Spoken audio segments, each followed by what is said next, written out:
back in the country where I was born is on a little old hillside farm. My pa raised 6 kids and one of them was me.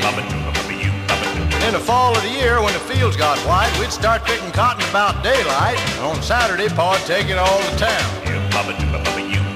In along about dark and everything was still, we could tell it was Pa coming down the hill, 'cause he'd rear back and he'd sound off something like this.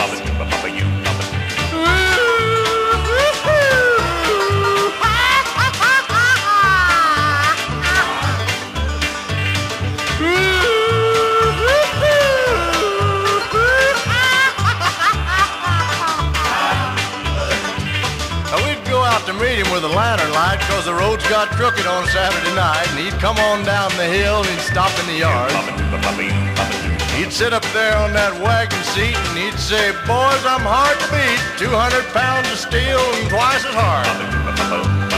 'Cause I'm wild and woolly and full of fleas, and I've never been curried below the knees." And he'd rear back and bellow out a chorus or two.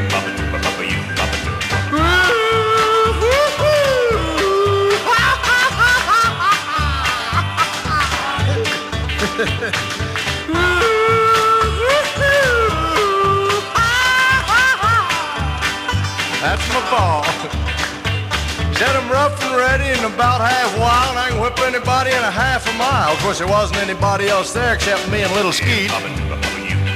Did him just as tough as a hickory briar, and I can dive deeper and come up drier. And he did it too, right off of that wagon seat.